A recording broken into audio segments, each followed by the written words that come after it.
لا حول ولا قوة إلا بالله العلي العظيم. أعوذ بالله من الشيطان الرجيم. بسم الله الرحمن الرحيم.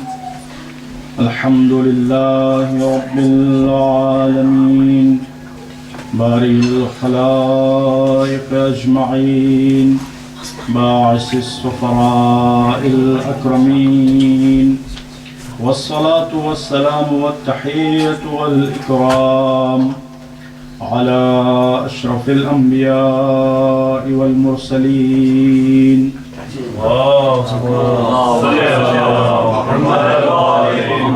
حبيب إله العالمين سيدنا ومولانا أبي القاسم المصطفى محمد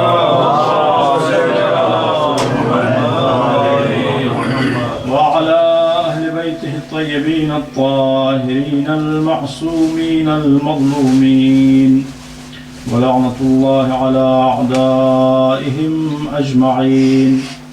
أما بعد فقد قال الله الحكيم في الذكر الكريم. أعوذ بالله من الشيطان الرجيم. يا أيها الذين آمنوا اتقوا الله وكونوا مع الصادقين. صلوات. اللهم صل على محمد وآل محمد. First of all,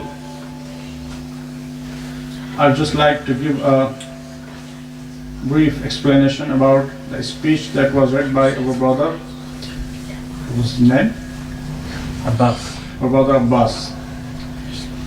Actually, as Mu'mineen are aware that our topic in these 11 nights is the lives of Ahlul Bayt alayhim salatu wassalam, the lives of 12 successors and 12 leaders of Muslim Ummah.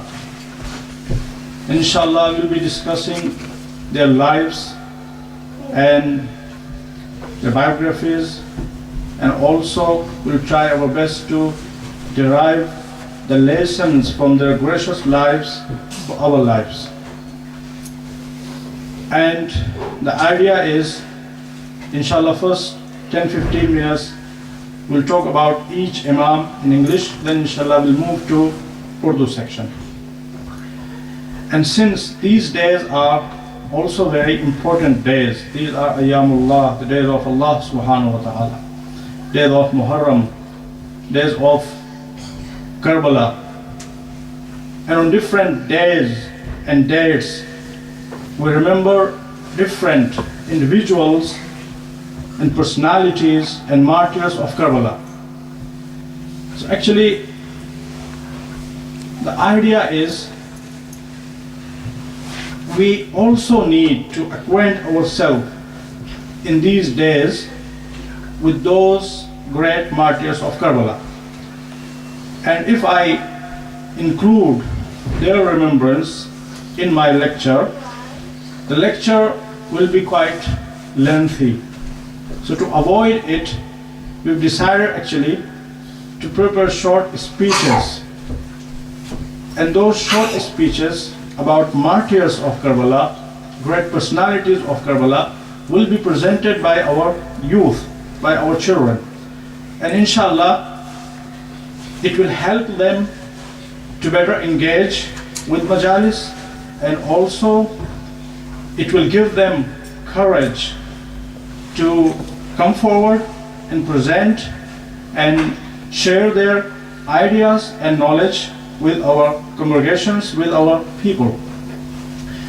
So inshallah, each day you will listen to that speech related to one of the martyrs of Karbala.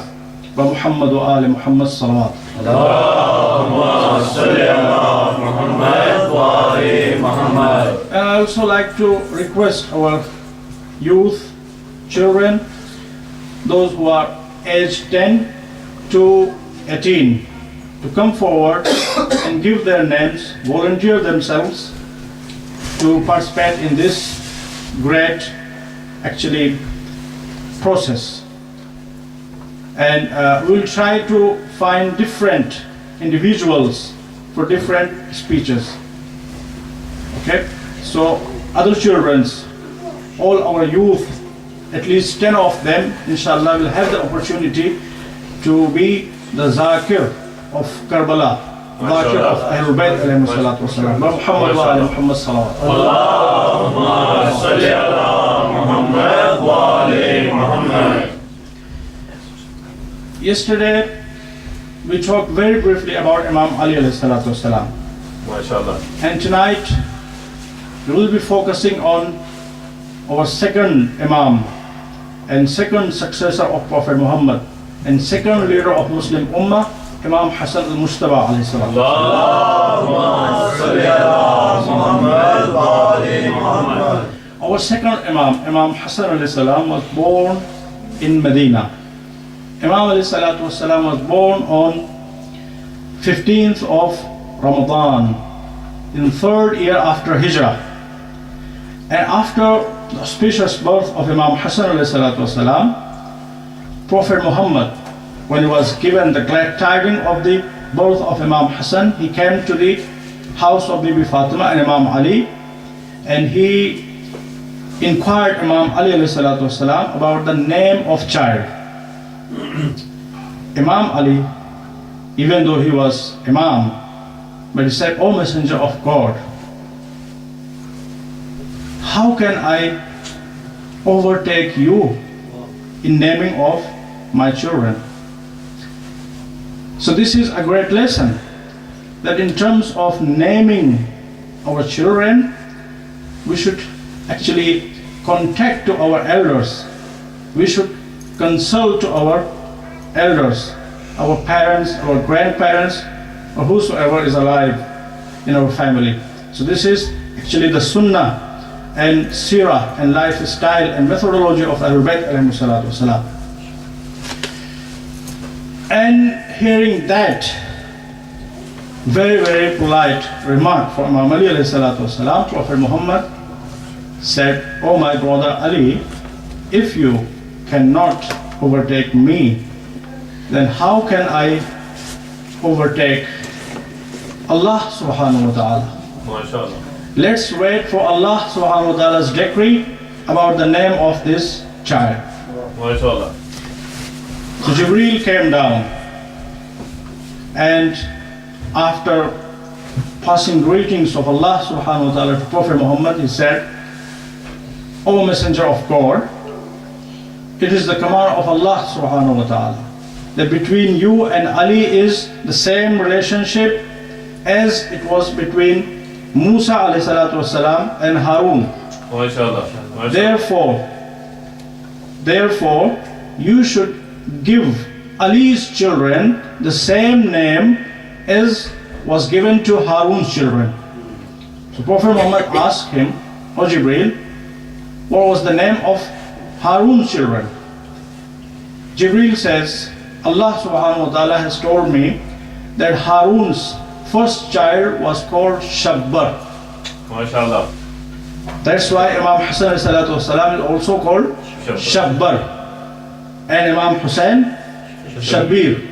So, eldest son of Harun was called Shabbar, and the second child was called Shabbir. So Prophet Muhammad sallallahu alaihi wasallam gave this name to Imam Hassan alayhi salam. But since it wasn't an Arabic word, Prophet Muhammad asked Jibreel, "O Jibreel, what is the Arabic equivalent of this name?" So Jibreel told, "O Messenger of God, Allah subhanahu wa ta'ala says, the equivalent of Shabbar in Arabic language is Hassan. Hence, Imam Hassan alayhi salatu wasalam is called Hassan." So this is the beautiful name of Imam Hassan alayhi salatu wasalam. Hassan literally means the best one. And of course, Imam Hassan alayhi salatu wasalam, not only his name was Hassan, his name was best, but his characters were best, his morals were best, his knowledge was best, his forbearance was best. In all areas of life, he was the best. And then we move to the titles of Imam Hassan alayhi salatu wasalam. He's got many titles, but two of them are very famous. What are those two? Mujtaba, mashallah. Mujtaba. Mujtaba means the selected one. Of course, Imam Hassan alayhi salatu wasalam was selected one. He was selected by Allah, by the Messenger of Allah, to lead the Muslim Ummah, to lead the world, to represent Prophet Muhammad sallallahu alaihi wasallam. Allahumma salli ala Muhammad. And his second famous title is Al-Zaki. Al-Zaki means the purified one. And who can be purified one except Imam Hassan alayhi salatu wasalam and except Ahlul Bayt alayhi salatu wasalam? These are individuals, these are personalities about whom Allah subhanahu wa ta'ala has guaranteed the purity. إِنَّمَا يُرِيدُ اللَّهُ لِيُذْهِبَ عَنْكُمْ رِجْسَ أَهْلَ الْبَيْتِ وَيُطَهِّرَكُمْ تَطْهِيرًا.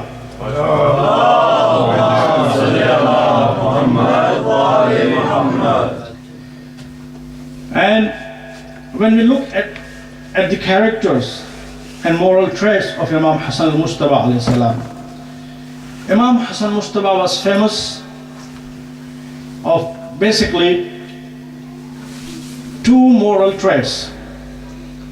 As I mentioned, he possessed all moral traits in sublime and best possible way. But I'm mentioning here 2 points. Number one, his generosity. Imam Hassan is famous of his generosity. He is called Kareem Ali Muhammad. Kareem means generous. And you know, all family members of Prophet Muhammad sallallahu alaihi wasallam were generous. And they were best generous and selfless people of their times. But Imam Hassan Mujtaba is famous among those who were famous in generosity.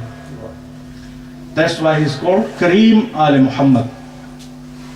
And history says Imam Hassan Mujtaba 2 times he actually gave for the sake of Allah subhanahu wa ta'ala to poor, to needy people, all his possessions, whatever he possessed. 2 times in his lifetime he gave everything. And 3 times he divided all his belongings into 2.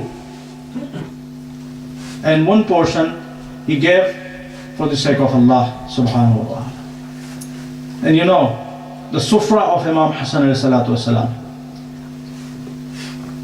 his door was always open to all poor, orphan, needy people. So whoever entered Medina and he or she didn't have shelter, he was directed to the house of Imam Hassan Mujtaba alayhi salatu wasalam, and he was provided everything there free of charge, of course free of charge.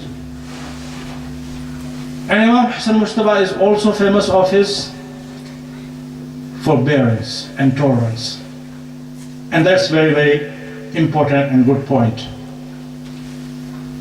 And there are many anecdotes. I'm mentioning just one. And it is a great lesson for all of us, for all our youth, for all our children, for all our elders, for all of us. A Syrian, ignorant and completely brainwashed person entered Medina. And that person, of course, he was living in Syria, and at that time Syria was governed by Muawiyah, the tyrant of Banu Umayyah, one of the worst enemies of Ahlul Bayt alayhi salatu wasalam. So he had spread there numerous rumors about Ahlul Bayt alayhi salam and had brainwashed the people of Syria. So they were blind enemies of Ahlul Bayt alayhi salatu wasalam. So this person, who basically was full of grudge and hatred against Ahlul Bayt alayhi salam, when he entered Medina, after a while, he met Imam Hassan al-Mujtaba alayhi salam.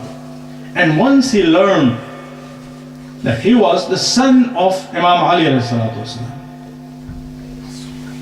Without any dispute, without any quarrel, without any excuse, he immediately started using very, very abusive language about Imam Hassan and his family, cursing Imam Ali, cursing Imam Hassan and other individuals and family members of Imam Hassan Mujtaba alayhi salam.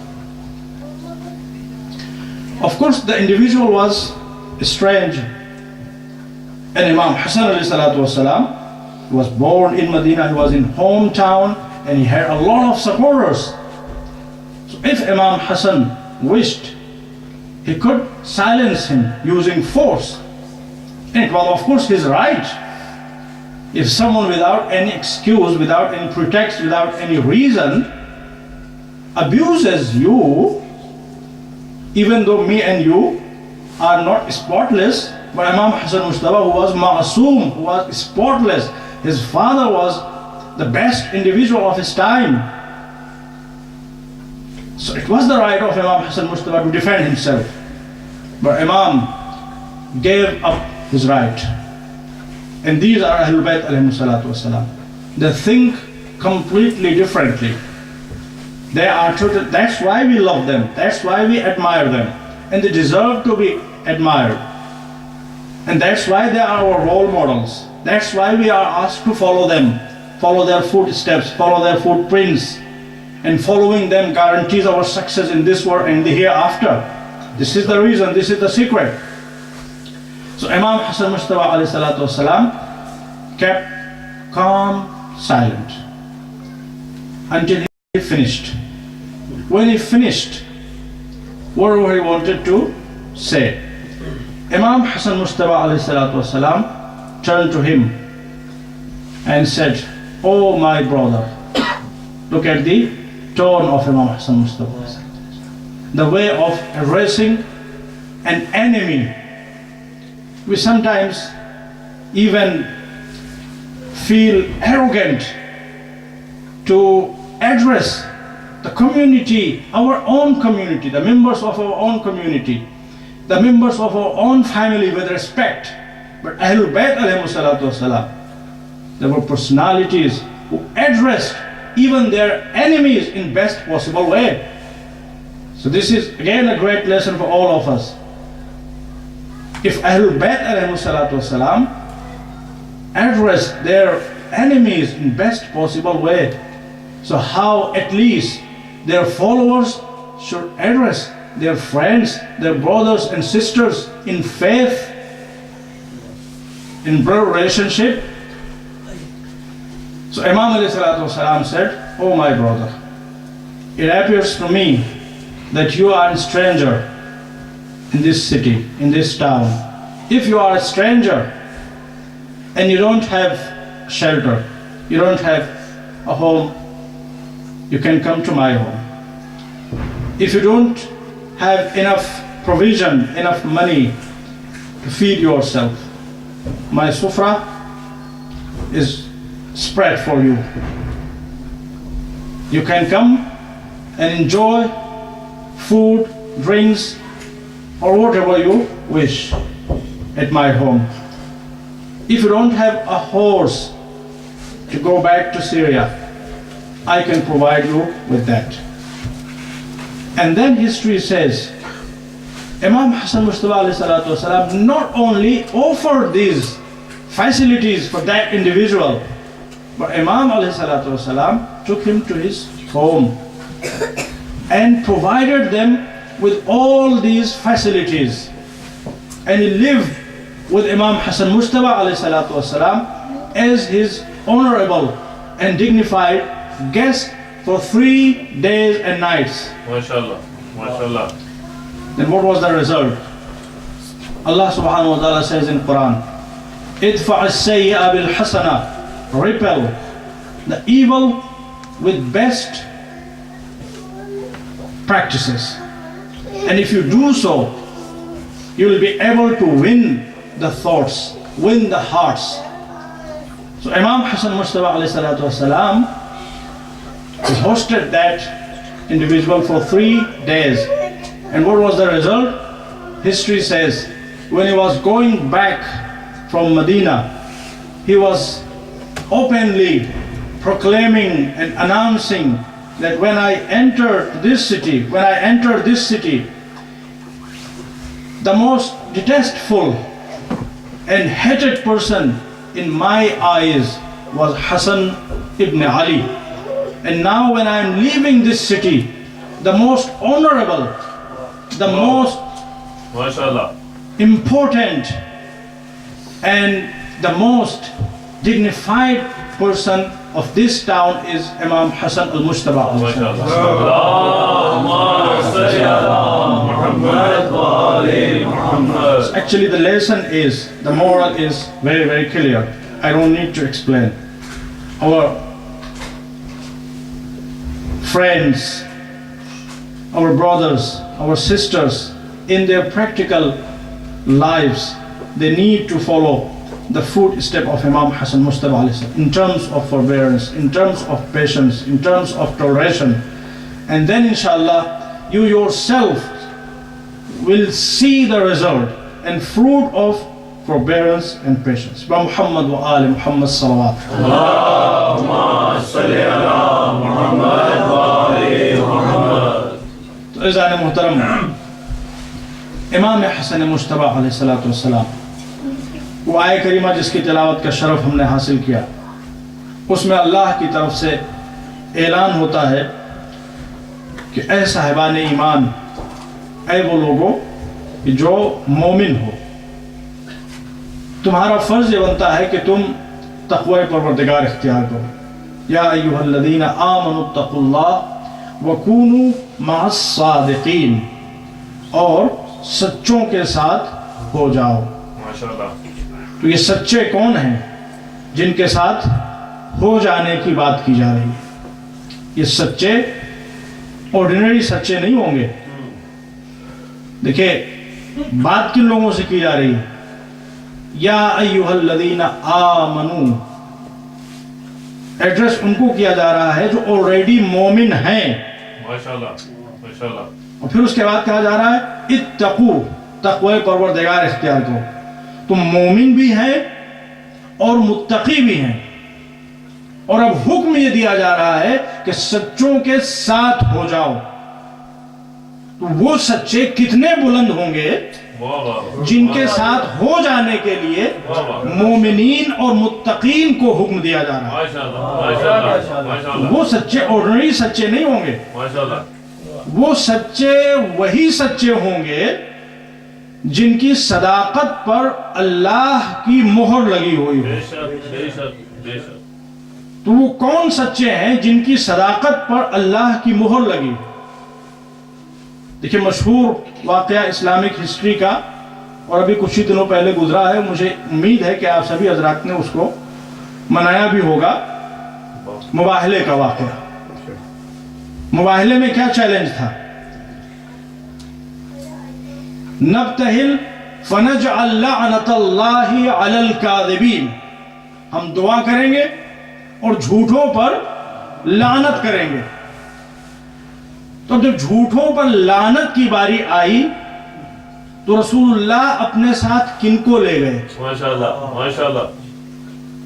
رسول اللہ اپنے ساتھ انفس کی جگہ پر علی مرتضیٰ کو لے گئے، عورتوں کی جگہ پر بی بی فاطمہ کو لے گئے، اور چلڈرن کی جگہ پر امام حسن اور امام حسین کو لے گئے. اور یہ اس بات کا کلیئر پروف ہے کہ یہ وہ شخصیتیں ہیں کہ جو صرف سچے نہیں بلکہ میدان صداقت کے شہسوار ہیں، اور سچائی اور صداقت میں اپنی مثال آپ ہیں.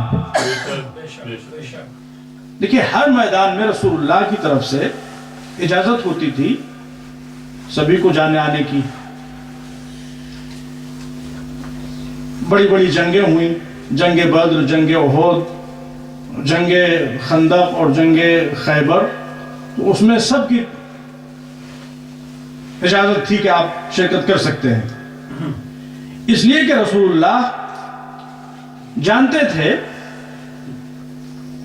کہ جو دشمن ہیں وہ ظاہر ہے کہ کہیں پہ عتبہ شیبہ ہوں گے، کہیں پہ عمر ہوگا اور کہیں پہ مرحب ہوگا، کہیں پہ انتر ہوگا، یہ سب دشمن ہوں گے، ان سے لڑنا ہوگا، ان سے مقابلہ کرنا ہوگا۔ تو اب دو آپشن ہوں گے، یا مسلمان ان سے مقابلہ کرنے میں کامیاب ہو پائیں گے یا کامیاب نہیں ہو پائیں گے۔ اگر کامیاب نہ ہو پائے تو پہاڑوں کا راستہ کھلا ہوا ہے، بچ جائیں گے۔ لیکن یہاں جو چیلنج تھا وہ کسی دشمن سے مقابلہ نہیں تھا، بلکہ بات یہ تھی کہ جھوٹوں کے اوپر اللہ کی لعنت برسے گی۔ ماشاءاللہ مرحبو حارثو انتر سے بچا جا سکتا ہے، پہاڑوں پر بھاگ کر پناہ لی جا سکتی ہے، لیکن جب لعنت پروردگار کی بارش ہوگی تو سوائے سچوں کے کسی کو نجات نہ ملے گی۔ نہ غار میں چھپنے پہ نجات ملے گی، نہ پہاڑ پر بھاگنے پہ نجات ملے گی۔ نجات ملے گی تو صرف اور صرف سچوں کو نجات ملے گی۔ لہذا اللہ کا رسول صرف ان کو اپنے ساتھ لے گیا جو سچائی کا مرکز تھے۔ ایک صلوات پڑھیں محمد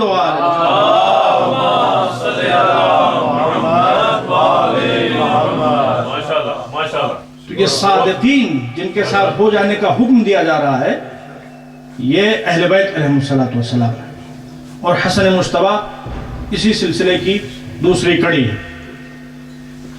اور حسن مجتبی پوری تاریخ انسانیت میں پہلے اس شخص کا نام ہے حسن مجتبی جس کے بابا بھی معصوم اور جس کی ماں بھی معصوم ہے اور جو خود بھی معصوم ہے۔ اور حسن مجتبی جب آپ حضور کریم آیتیں دیکھیے قرآن کریم کی، وہ تمام آیتیں جن میں اللہ نے اہل بیت کی مدح کیا سب میں حسن مجتبی بھی شامل ہیں۔ اور رسول اللہ کی حدیثیں جس طرح سے حضور نے فرمایا حسین منی وانا من حسین، اسی طرح سے امام حسن کے بارے میں فرمایا کہ حسن مجھ سے اور میں حسن مجتبی سے۔ اور اسی طرح سے حضور نے فرمایا الحسن والحسین سیدہ شباب اہل الجنہ، حسن و حسین جوانان جنت کے سردار ہیں۔ حضور نے فرمایا الحسن والحسین امامان قامہ و قادہ، حسن و حسین یہ دونوں امام ہیں مسلم امہ کے، چاہے وہ حالت قیام میں ہو اور چاہے وہ حالت قعود میں ہو۔ مطلب یہ ہے کہ چاہے وہ کسی کے ساتھ صلح کریں اور چاہے وہ کسی کے ساتھ جنگ کریں، دونوں امام ہیں اور قیامت تک امام رہیں گے۔ ماشاءاللہ۔ اب دیکھیں بچپنے کی محبتیں جو حضور کریم فرمایا کرتے تھے، تاریخ میں واقعات ملتے ہیں اور ان کا ایک نہ رکنے والا سلسلہ ہے۔ مشہور واقعہ یہ ہے کہ حضور کریم حسن و حسین کو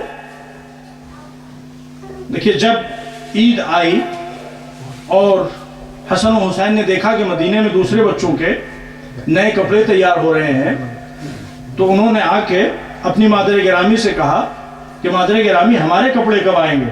ماشاءاللہ۔ تو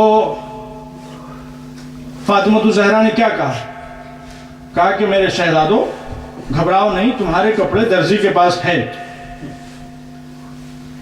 تو ہو سکتا ہے کوئی یہ کہے کہ کسی درزی کے پاس کپڑے تھے نہیں اور صدیقہ طاہرہ یہ بات کہہ رہی ہے کپڑے درزی کے پاس ہیں، کل آ جائیں گے۔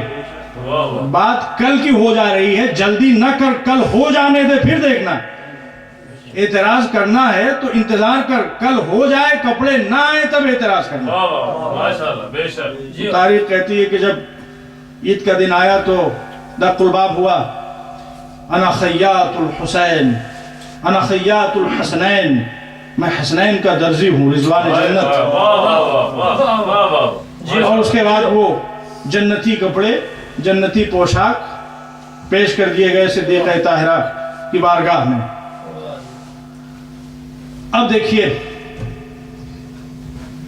تاریخ یہ کہتی ہے کہ جب جنتی لباس تھے تو ان بچوں کو مدینے میں ٹہلنے کے لیے اگر کسی گھوڑے کے اوپر بٹھا دیا جاتا، کسی اونٹ کے اوپر بٹھا دیا جاتا تو یہ زیب نہ دیتا، بچے سردار ہیں جوانان جنت کے اور جنتی کپڑے میں ملبوس، تو سواری بھی اسی شان کی ہونی چاہیے تھی۔ واہ واہ واہ واہ واہ واہ واہ۔ لہٰذا خود اللہ کے رسول آگے بڑھے، حسن و حسین گھوڑے پہ نہیں، اونٹ پہ نہیں، ایک کاندھے پہ حسن، دوسرے کاندھے پہ حسین۔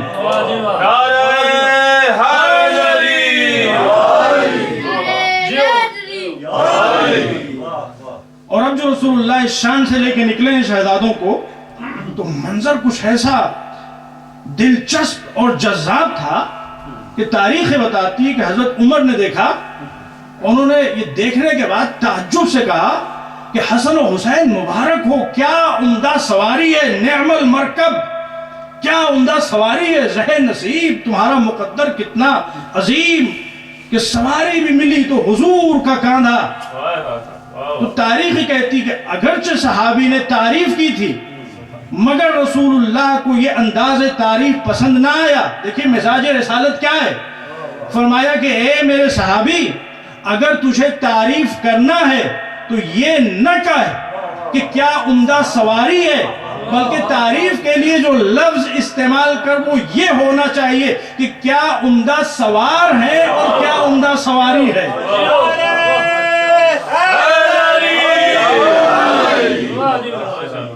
یعنی رسول خود فرما رہے ہیں کہ اگر صرف میرا تذکرہ ہوا، میری کملی کا تذکرہ ہوتا رہ گیا تو بات نامکمل ہوگی۔ مجھے وہ تذکرہ پسند نہیں ہے جس میں صرف میرا ذکر کیا جائے، تذکرہ وہ پسند ہے جس میں میرے اہل بیت کا ذکر کیا جائے، میرے شہزادوں کا تذکرہ کیا جائے، میری بیٹی کا تذکرہ کیا جائے، میری نسل پاک کا تذکرہ کیا جائے۔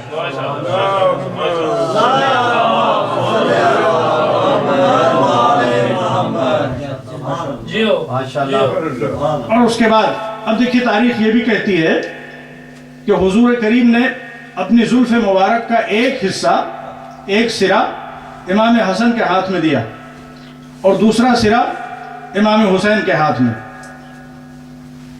جس طرح سے جب کوئی کسی جانور پر بیٹھتا ہے تو اس کی رین ہوتی ہے اور وہ ہاتھ میں ہوتی ہے، تو اسی طرح سے رسول اللہ ناقہ بنے تھے، تو زلف کا ایک حصہ حسن مجتبیٰ کے ہاتھ میں اور ایک حصہ امام حسین کے ہاتھ میں۔ اب دیکھیے یہاں پر جو سوال ہو سکتا ہے وہ یہ کہ اللہ کے رسول یہ بچے ہیں، آپ نے ایک زلف ایک کے ہاتھ میں دے دی، دوسری زلف دوسرے کے ہاتھ میں دے دی، اگر حسن چاہ رہے ہوں کہ اس طرف آپ چلیں اور حسین چاہ رہے ہوں کہ اس طرف آپ چلیں تو آپ کس کی مانیے گا؟ اگر آپ ادھر جاتے ہیں تو حسین کی دل شکنی ہوتی ہے اور اگر ادھر جاتے ہیں تو حسن مجتبیٰ کی دل آزاری ہوتی ہے، آپ کیا کیجئے گا؟ تو رسول اللہ فرمائیں گے کہ یہ بچے عام بچے نہیں ہیں، یہ بچے وہ ہیں کہ جنہیں اللہ نے صراط مستقیم کا رہبر بنا کر بھیجا ہے، بلکہ یہ بچے وہ بچے ہیں کہ جو خود صراط مستقیم ہیں، جنہیں اللہ نے صراط مستقیم کا رہبر بنا کر بھیجا ہو، ان کی ڈائریکشنز میں اختلاف نہیں ہو سکتا۔ اور جو بچپنے میں ایک دوسرے کی ڈائریکشن سے ڈیفرنٹ نہ ہو سکتے ہوں، وہ 40 سال کی عمر میں ایک دوسرے کے مزاج سے کیسے ڈیفرنٹ ہو سکتے ہیں؟ اور دیکھیے یہاں پر ایک بہت اور بھی امپورٹنٹ مسئلہ ہے، تمام مسلمانوں کی اور تمام صحابہ کرام کی، سب کی کل حیثیت کیا ہے؟ آپ پوچھئے بڑے بڑے مسلم اسکالر سے کہ ایک صحابی کی سب سے بڑی شان و شوکت کیا ہو سکتی ہے؟ وہ صحابی کیا کہے گا؟ وہ مسلمان کیا کہے گا؟ وہ عالم کیا کہے گا؟ کہ ہر مسلمان کی، ہر صاحب ایمان کی، ہر نمازی کی، ہر روزے دار کی اور ہر صحابی کی، ہر انسان کی شان یہ ہے اور اس کا سب سے بڑا کمال یہ ہے کہ وہ حضور کے قدموں سے اپنے قدموں کو ملا کر چلنے میں کامیاب ہو جائے۔ پہچانیے محمد و آل محمد کی عظمت و جلالت، پہچانیے اہل بیت کی شان، پہچانیے حسن و حسین کی مکرمت دنیا کی تمام انسانوں کی، تمام مسلمانوں کی، تمام صاحبان ایمان کی، تمام صحابہ کی شان یہ ہے، ان کا کمال یہ ہے، کمال کی آخری حد یہ ہے کہ یہ حضور کے قدم سے اپنے قدم ملا کر چلنے میں کامیاب ہو جائیں۔ اور حسن و حسین وہ شہزادے ہیں، آل محمد وہ گھرانہ ہے کہ جن کی شان کی ابتدا یہ ہوتی ہے کہ ان کے پیر دوش نبی پہ ہوتے ہیں۔ قدم سے قدم ملا کر چلنا، قدم سے قدم ملا کر چلنا یہ امت کا افتخار ہے، اور ان قدموں کو زینت دوش رسالت مل جانا یہ اہل بیت کے کمال کی ابتدا ہے۔ صلوات محمد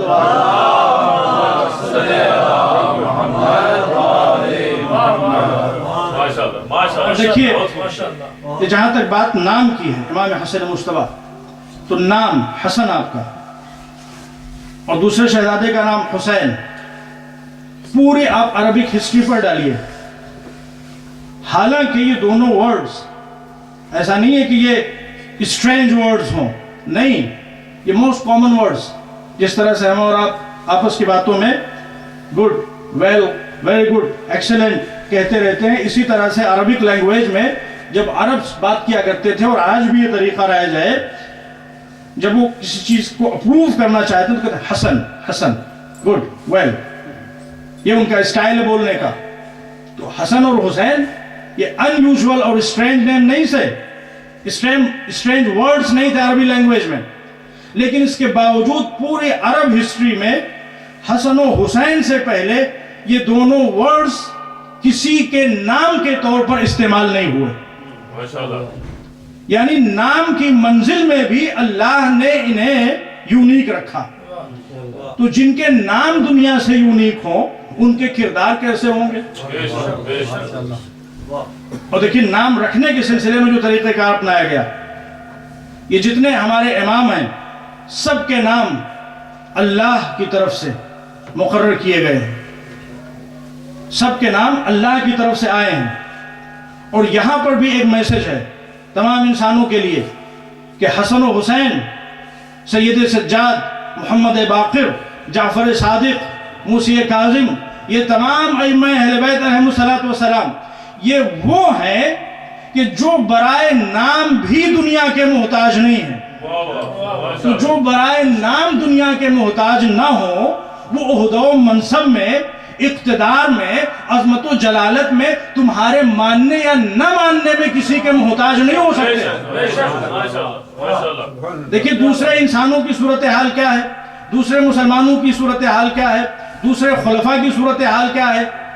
دیکھیں ان کی مثال، میں کوئی گستاخی نہیں کر رہا ہوں کسی کی شان میں، لیکن ان کی مثال پتھروں جیسی ہے کہ اگر پتھروں کو اٹھا کے لے جا کے مندروں میں رکھ دیجئے تو لوگ ان کے سامنے سجدے کرنے لگتے ہیں، وہ سب کچھ بن جاتے ہیں، خدا بن جاتے ہیں۔ اور اگر ان پتھروں کو مسجدوں سے باہر نکال دیجئے تو ان کی کوئی حیثیت نہیں رہ جاتی۔ تو بات صرف ماننے اور نہ ماننے کی ہے، مان لو تو وہ پتھر خدا ہے، اور نہ مانو تو ٹھوکروں میں آیا چلا جا رہا ہے۔ اسی طرح سے دوسرے تمام حکام ہیں، دوسرے تمام گورنرز ہیں، دوسرے تمام دنیا کے لیڈرز ہیں، مان لو تو خلیفۃ الرسول، جانشین رسول، ذل اللہ، یہ اور وہ، اور نہ مانو تو کچھ بھی نہیں۔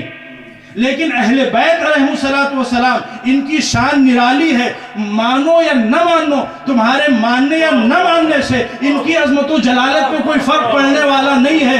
مانو گے تو بھی خلیفۃ اللہ، مانو گے تو بھی ولی اللہ، اور نہ مانو گے تو بھی خلیفۃ اللہ اور ولی اللہ۔ مانو گے تو تمہارا فائدہ، نہ مانو گے تو تمہارا نقصان۔ مانو گے تو تمہیں ایمان ملے گا، تقوی ملے گا، جنت ملے گی، اور نہ مانو گے تو کفر ملے گا، نفاق ملے گا، اور آخرت میں جہنم ملے گا۔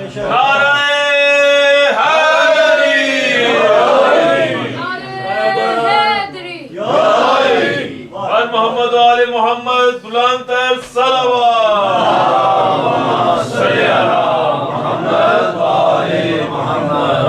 تمہارا حسن مصطفیٰ ماشاءاللہ، نام بھی ادھر سے رکھا گیا۔ ماشاءاللہ۔ اب آ جائیے امام حسن مصطفیٰ علیہ السلام کے حیات طیبہ کے کچھ پوائنٹس، ان کے سلسلے میں تھوڑی دیر میں آپ سے کلام کر لوں دیکھیے امام حسن مجتبی علم کے اعتبار سے سب سے افضل. تاریخ بتاتی ہے کہ ایک مرتبہ ایک شخص نے مولا علی سے پوچھا یا امیر المومنین آپ یہ بتائیے کہ حق اور باطل میں کتنا ڈسٹینس ہے. تو مولا علی نے خود جواب نہیں دیا, امام حسن مجتبی موجود تھے, کہا میرے لال سے پوچھو تاکہ دنیا کو پتہ چل جائے یہاں پہ بچپنے اور جوانی میں کوئی فرق نہیں ہوتا. جو علم جوان کے پاس ہے وہی علم بچے کے پاس بھی ہے, جو علم بزرگ کے پاس ہے وہی علم چھوٹے کے پاس بھی ہے. تو اب جب اس نے یہ سوال دہرایا امام حسن مجتبی کے سامنے تو امام نے فرمایا حق اور باطل کے درمیان ڈسٹینس اگر تو جاننا چاہتا ہے تو بس یوں سمجھ لے 4 fingers. امام نے اپنا ہاتھ یوں رکھا اور کہا کہ 4 انگلیوں کے برابر حق اور باطل کے درمیان ڈسٹینس ہے.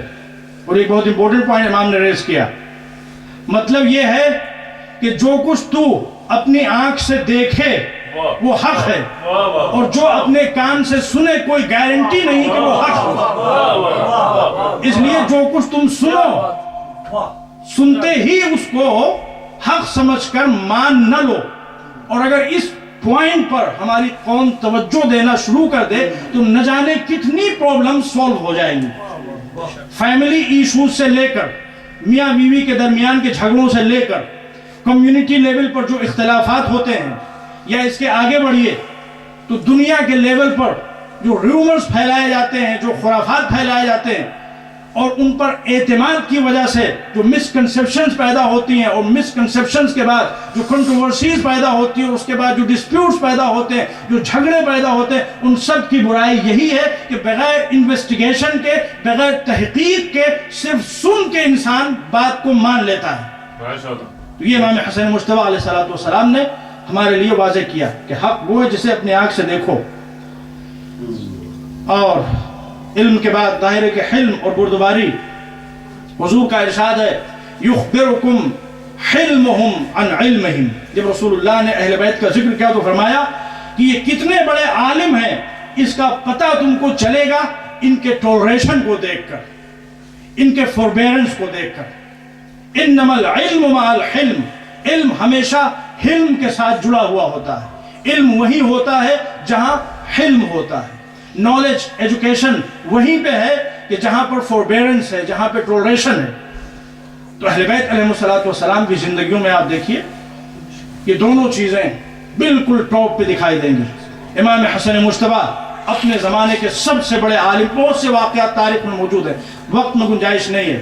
اور اسی طرح سے سب سے بڑے بردبار. اور بردباری کا واقعہ میں نے آپ کے سامنے عرض کیا کہ وہ شامی آیا اور امام حسن مجتبی نے اس کو برداشت کیا. اور خود امام حسن مجتبی کی اپنی فیملی میں دیکھیے, امام حسن مجتبی آپ کو زہر کس نے دیا؟ امام حسن مجتبی کی شہادت زہر کے ذریعے ہوئی. وہ زہر امام حسن مجتبی کو کس نے کھلایا؟ آیا تو تھا وہ سیریا سے, بھیجا تھا امیر شام نے, لیکن کھلایا کس نے؟ جعدہ بنت اشعث جو امام حسن مجتبی کی زوجہ تھی. لیکن بہت امپورٹنٹ پوائنٹ آپ کے سامنے عرض کر رہا ہوں, اور آج کی مجلس میں میں ریکویسٹ کرتا ہوں تمام ماؤں اور بہنوں سے, تمام بھائیوں اور بزرگوں سے کہ اس پوائنٹ پر خصوصی توجہ دیں. جعدہ بنت اشعث امام حسن مجتبی کی وائف, امام کا کردار کتنا سبلائم رہا ہوگا, کتنا بلند رہا ہوگا. ایسی بیوی جو قاتل تھی امام کی, ایسی زوجہ جس نے امام کو زہر دیا, جس نے امام کو زہر کھلایا, وہ اپنی زبان سے کتنا زہر اگلتی رہی ہوگی. آپ سوچئے, وہ اپنی عادتوں کے ذریعے امام کو کتنا ستاتی رہی ہوگی, وہ امام پر کس طرح سے ٹونٹنگ کرتی رہی ہوگی. اب آپ سب سوچتے جائیے, وہ بیوی جو اتنی وکڈ ہو, اتنی ایول ہو کہ امام معصوم حسن مجتبی ان کو زہر کھلا دے, وہ بیوی امام حسن مجتبی کے ساتھ in terms of relationship, in terms of moral values وہ کیسی رہی ہوگی. بس آپ اس کے ذریعے اندازہ لگا لیجیے. لیکن جو پوائنٹ میں کرنا چاہتا ہوں وہ یہ ہے کہ حسن مجتبی تحمل, برداشت, فوربیرنس اور پیشنس کی اس منزل معراج کا نام ہے کہ ایسی خونخوار بیوی کے ساتھ بھی عمر گزار دی، مگر ہسٹری میں ایک جملہ نہیں ملتا کہ کوئی گھر میں انبن ہوا ہو، کسی طرح کا کوئی فیملی ڈسپیوٹ پوری ہسٹری میں کہیں ریکارڈ دکھائی نہیں دے گا۔ تو یہ اہل بیت علیہ السلام کی زندگی ہے، یہ ان کی حیات طیبہ ہے۔ دیکھیے جب انسان کی شادی ہوتی ہے تو شادی کے بعد ہمیشہ انسان کو دعا کرنی چاہیے کہ اس کو وہ شریک حیات یا وہ شریک حیات ملے جو بہرحال اس کے مزاج کے مطابق ہو اور دونوں ایک ہی ڈائریکشن میں حرکت کریں، لیکن ضروری نہیں کہ ہمیشہ ایسا ہو۔ تو یہاں پر جو چیز سب سے امپورٹنٹ بنتی ہے وہ فوربیئرنس۔ کوئی بھی ریلیشن شپ کامیاب نہیں ہو سکتی، خاص طور پر میرٹل لائف میں جو ریلیشن شپ ہوتا ہے، بغیر فوربیئرنس کے، بغیر ٹولریشن کے اور بغیر پیشنس کے۔ یہ بہت امپورٹنٹ پوائنٹ ہے، اور حسن مجتبیٰ کی یہ سیرت ہمیشہ ہم سب کو اپنے ذہنوں میں رکھنا چاہیے۔ دیکھیے ہمارے اسپاؤس، چاہے وہ مردوں کے لیے ان کی زوجائیں ہوں اور چاہے خواتین کے لیے ان کے شوہر ہوں، کتنے ہی برے کیوں نہ ہو، کتنی ہی بری کیوں نہ ہو، مگر کوئی بھی مومنہ جادہ بنت اشعث جیسی بری نہیں ہو سکتی۔ حسن مجتبیٰ ہمارے امام، ہمارے رول ماڈل، جب ایسی عورت کو برداشت کر سکتے ہیں اور اس کے ساتھ بھی پورے رسپیکٹ کے ساتھ زندگی گزارتے ہیں، اس کو بھی شکایت کا موقع نہیں دیتے، تو اہل ایمان کو چاہیے کہ وہ اپنی خواتین کا، اپنی بیویوں کا، اور اسی طرح سے بیویوں کو چاہیے کہ وہ اپنے شوہروں کا پورا خیال رکھیں، اور گھریلو زندگی میں انبن نہ ہو، گھریلو زندگی میں پرابلمز نہیں ہونی چاہیے، فیملی لائف میں پرابلم نہیں ہونی چاہیے۔ یہ حسن مجتبیٰ علیہ السلام کا ایک بہت امپورٹنٹ میسج۔ صلوات پڑھیں محمد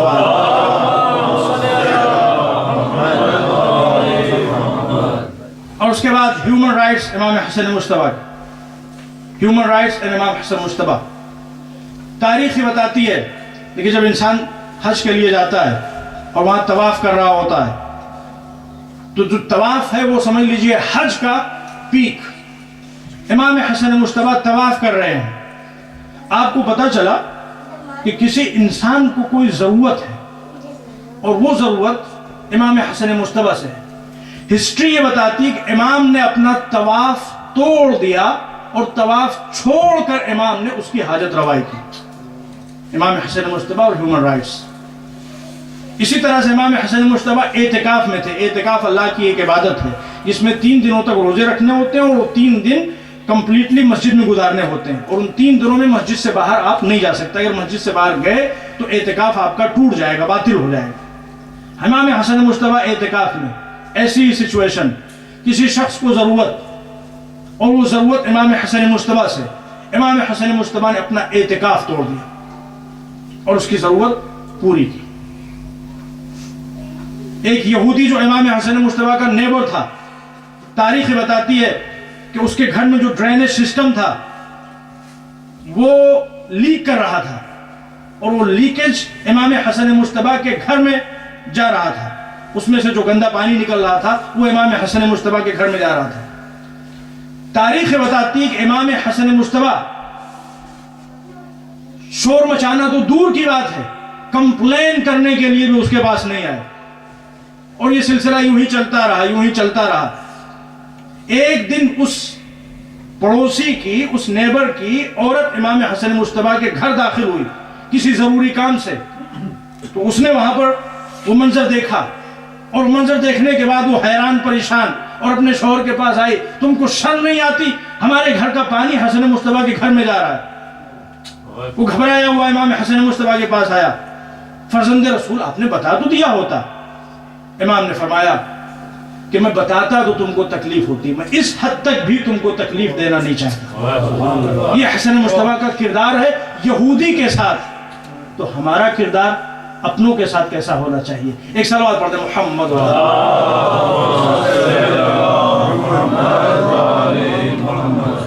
دیکھیے جب امام حسن مجتبیٰ کا تذکرہ ہوتا ہے تو یہاں پر انفارچونیٹلی ایک بہت بڑا مسئلہ جو آپ کو ہسٹری میں دکھائی دے گا، وہ یہ کہا جاتا ہے کبھی کبھی کہ حسن مجتبیٰ لیس بریو تھے کمپیئرنگ ٹو امام حسین علیہ السلام. ان ٹرمز آف بریوری امام حسن مجتبیٰ اس لیول پر نہیں تھے. یہ سراسر ناانصافی ہے.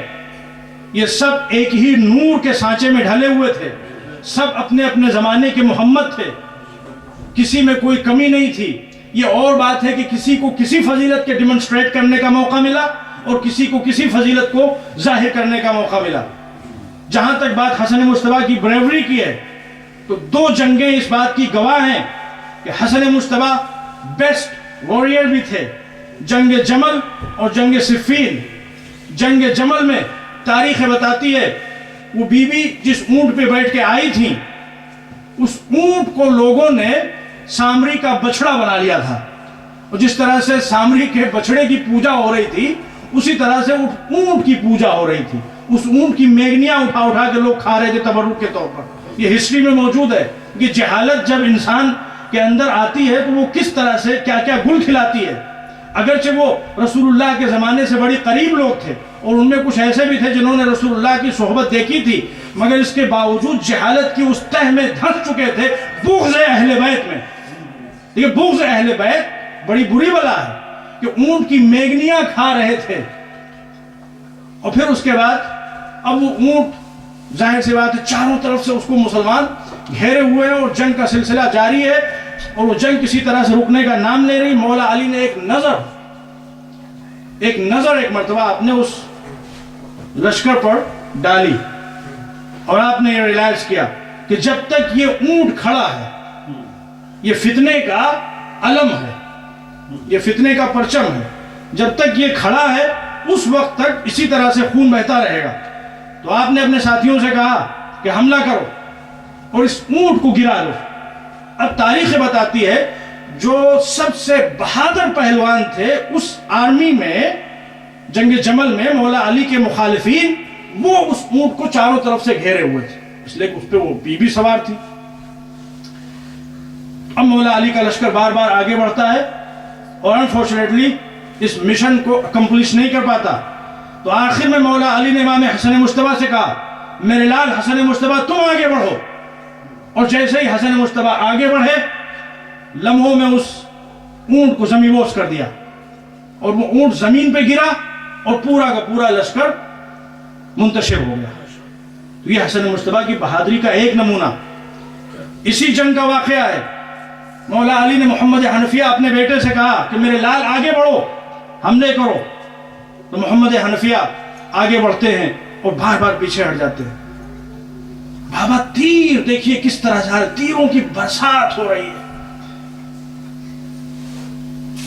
تو یہاں پر بھی تاریخ بتاتی ہے کہ مولا علی نے اپنے بیٹے امام حسن سے کہا کہ میرے لال تم آگے بڑھو، اور حسن مجتبیٰ تیروں کی اس برسات کو توڑتے ہوئے اور چھانٹتے ہوئے آگے بڑھ گئے. تو ایسا نہیں کہ حسن مجتبیٰ بہادر نہیں تھے. صفین کا میدان گواہ ہے. جب مولا علی کا لشکر ذرا دیر سے صفین کے میدان میں پہنچا اور امیر شام کا لشکر جو وہاں پہلے سے موجود تھا انہوں نے گھاٹ کے اوپر جہاں سے پانی لیا جا سکتا ہے شور، اس کے اوپر آلریڈی قبضہ کر لیا تھا اور پانی بند کر دیا تھا. دیکھیے پانی بند کرنا یہ دشمنان اہل بیت کی پرانی خصلت رہی ہے، اور پانی پلاتے رہنا یہ آل محمد علیہ السلام کا مزاج رہا ہے. اور اسی لیے ہماری مجلسوں میں اور ہمارے جلوسوں میں سبیل حسینی کا انتظام رہتا ہے کہ پانی پلانے والے کون ہیں اور پانی بند کرنے والے کون ہیں، یہ دنیا کو پتہ چلے. تو تاریخ کہتی ہے کہ مولا علی کا لشکر بار بار آگے بڑھتا ہے اور آگے بڑھنے کے بعد ظاہر سی بات ہے وہ راستہ کھولنا چاہتا ہے پانی تک پہنچنے کا، مگر انفارچونیٹلی کامیابی نہیں ملتی.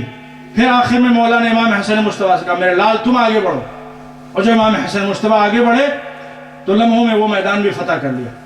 تو یہ حسن مجتبیٰ کی بریوری، یہ حسن مجتبیٰ کی بہادری اور شجاعت. اور دیکھیے ایک بہت بڑا مسئلہ جو امام حسن مجتبیٰ کی حیات طیبہ جب آپ پڑھیں گے ہسٹری، جو ناانصافی ہے، جو انجسٹس ہے، وہ شادی کے مسئلے کو لے کے ہے.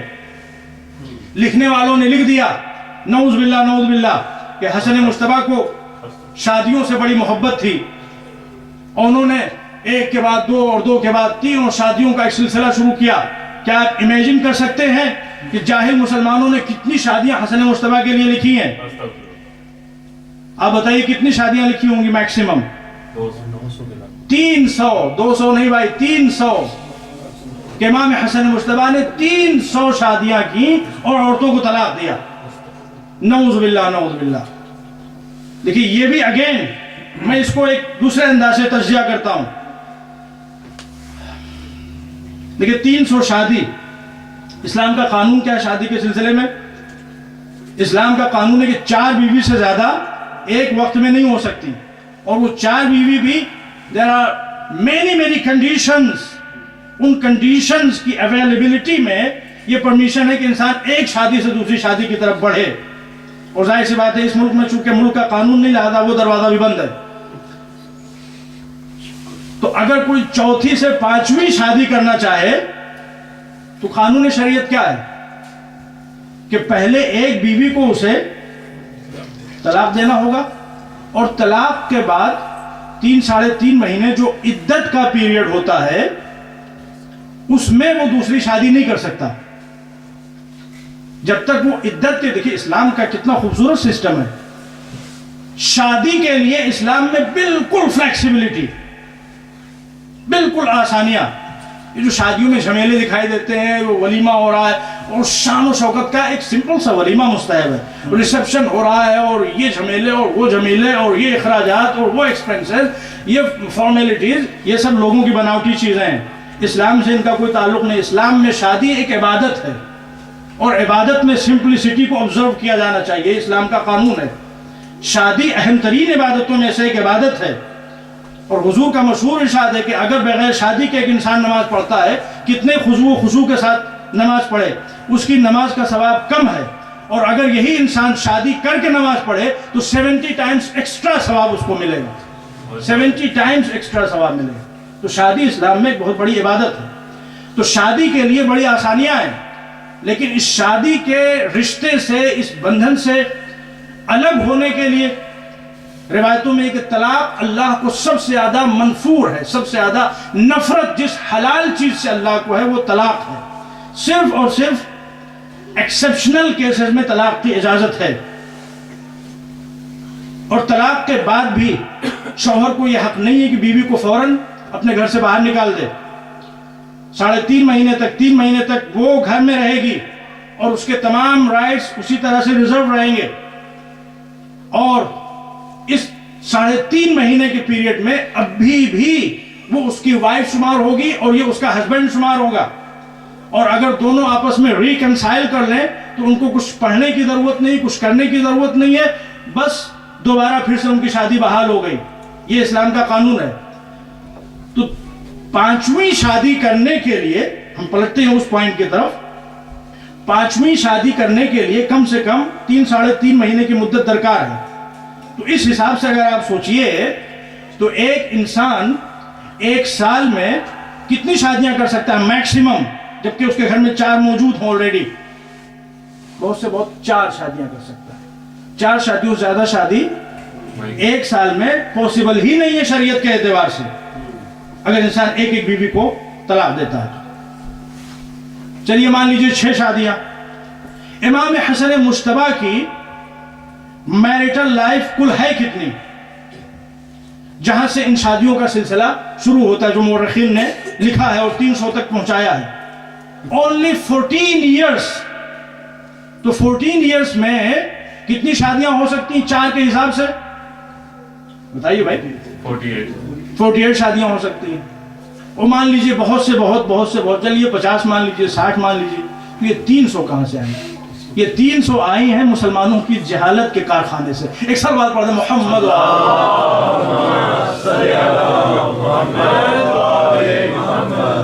اور دوسری بات یہ جو مین پوائنٹ ہے, یہ ہم دوسروں کے اعتبار سے بات کرتے ہیں, ہمارے اعتبار سے حسن مجتبیٰ معصوم, اور وہ حسن مجتبیٰ جو جعدہ بنت اشعث جیسی زوجہ کو اپنے گھر میں رکھے ہوئے ہو, اگر طلاق ہی دیتے تھے حسن مجتبیٰ تو اس کو کیوں نہیں طلاق دیا؟ اس کو تو طلاق دیا نہیں, جو قاتل تھی, جو جام زہر لیے ہوئے بیٹھی تھی, اور طلاق دے رہے ہیں، طلاق دے رہے ہیں، طلاق دے رہے ہیں۔ یہ ظلم ہے اہل بیت عصمت و طہارت پر۔ اور اگر خدا نخواستہ اس طرح کی کوئی بات ہوتی تو اس کا پروپیگنڈا کب ہونا چاہیے تھا اور کس کی طرف سے ہونا چاہیے تھا؟ دیکھیں امام حسن مجتبیٰ کو جو سب سے بڑا دشمن تھا اس زمانے میں وہ کون تھا؟ امیر شام۔ لیکن پوری اسلامک ہسٹری میں کہیں نہیں ملے گا کہ امیر شام کے پیریڈ میں اس طرح کا کوئی ایشو اٹھا ہو۔ یہ جو شادی والی داستانیں ہیں یہ آپ کو دکھائی دے رہی ہیں۔ بنو عباس کا ایک ٹائرنٹ تھا جس کا نام ملتا ہے منصور دوانقی، یہ سیکنڈ ظالم بادشاہ تھا بنو عباس کا۔ اس کے پیریڈ سے یہ شادی والی داستانیں کتابوں میں آنا شروع ہوئیں، اور اس سے پہلے معاویہ کے زمانے میں اس کا کہیں بھی ذکر نہیں ملتا۔ معاویہ کے بعد مروان، یزید کے بعد مروان کے بعد عبد الملک، اور عبد الملک کے 4 بیٹے، اور یہ پورا بنو امیہ کا سلسلہ چلتا رہا۔ بنو امیہ کے آخری بادشاہ تک اسلامک ریفرنس بکس میں امام حسن مجتبیٰ کی شادی کے حوالے سے کچھ کنٹروورسی نہیں دکھائی دیتی۔ اگر امام حسن مجتبیٰ کی حیات طیبہ میں اس طرح کا کوئی مسئلہ ہوتا تو امیر شام جو حسن مجتبیٰ کا سب سے بڑا دشمن تھا اور وہ ہر طرح کے پروپیگنڈے کر رہا تھا، اس کو تو موقع مل جاتا اس مسئلے کو اچھالنے کا، اور اس زمانے میں اس مسئلے کو ہائی لائٹ کیا جاتا، اور اس دور سے ان چیزوں کو کتابوں میں آنا چاہیے تھا۔ لیکن کتابیں جو اس واقعے کو نقل کرتی ہیں ان کا تعلق منصور عباسی کے دور سے ان روایتوں کا تعلق ہے۔ وجہ کیا ہے وہ میں آپ کے سامنے عرض کر رہا ہوں، ہو سکتا ہے آپ کے لیے ایک نیا پوائنٹ ہو۔ وجہ مین یہ ہے کہ منصور عباسی، دیکھیے بنو عباس جو پاور میں آئے تو اہل بیت علیہ السلام کے نام پر وہ اقتدار، اس کو میں انشاءاللہ آگے کی مجلسوں میں زیادہ بہتر طور پر آپ کے سامنے واضح کروں گا۔ آئے تھے اہل بیت علیہ السلام کے نام پر، لیکن جب پاور میں آ گئے اور حکومت مل گئی تو اہل بیت علیہ السلام کے بدترین دشمن بن گئے۔ اور جس زمانے میں منصور حکومت کر رہا تھا اس زمانے میں امام حسن مجتبیٰ علیہ السلام کی نسل کے چشم و چراغ امام حسن مجتبیٰ کی اولادیں وہ اسلامک اسٹیٹس میں مختلف جگہوں کے اوپر منصور کی حکومت کے خلاف بغاوتیں کر رہی تھیں۔ تو ان بغاوتوں کو بے اثر بنانے کے لیے، ان بغاوتوں کو کچلنے کے لیے منصور کی طرف سے امام حسن مجتبیٰ جو ان بزرگواروں کے بزرگ تھے اور ان کے جد امجد ہوا کرتے تھے، ان کے خلاف یہ گھناؤنی سازش کی گئی اور ایک گھناؤنا پروپیگنڈا رچ کر دنیا میں عام کیا گیا۔ تو یہ دیکھیے تاریخ کی ناانصافی۔ اور تیسرا مسئلہ جو امام حسن مجتبیٰ کے سلسلے میں آتا ہے وہ آپ کے صلح کے حوالے سے۔ ظاہر ہے کہ وقت میں گنجائش بھی نہیں، وقت بالکل ختم ہو گیا ہے، اور یہ وہ موضوع ایسا ہے کہ جس کو آپ برابر سنتے بھی رہتے، لہذا ہم نے اس کو جش نہیں کیا۔ تو صلح امام حسن مجتبیٰ، دیکھیں امام حسن مجتبیٰ ہسٹری میں ملتا ہے، میں ایک آخری بات اسی پہ زحمت تمام، ہسٹری میں ملتا ہے کہ سر سے لے کے سینے تک امام حسن رسول اللہ کی بالکل شبیہ تھے، اور سینے سے لے کے پیروں تک امام حسین رسول اللہ کی شبیہ تھے۔ دیکھیں جو کچھ بھی اللہ کرتا اس میں کچھ نہ کچھ وزڈم ضرور ہوتی ہے، کچھ نہ کچھ مصلحت ضرور ہوتی ہے۔ سر سے سینے تک حسن مجتبیٰ کو رسول اللہ کی شبیہ بنایا۔ ہاتھ کہاں پہ آتے ہیں؟ سر سے سینے تک کا جو حصہ ہے اسی میں شولڈرز آتے ہیں، اور اس کے بعد میں سینے سے لے کے پیروں تک صلح کیسے لکھی جاتی ہے؟ ہاتھ کو یوز کر کے۔ اور جہاد کیسے کیا جاتا ہے؟ پیروں سے چل کر۔ اللہ نے شروع ہی سے حسن مجتبیٰ کو سر سے سینے تک حضور کریم کی شبیہ بنایا، اور حسین شہید کو سینے سے پیروں تک حضور کے مشابہ بنایا، تاکہ اگر بعد میں کوئی مسلمان صلح حسن پر اعتراض کرے تو اس کے ذہن میں یہ نکتہ رہے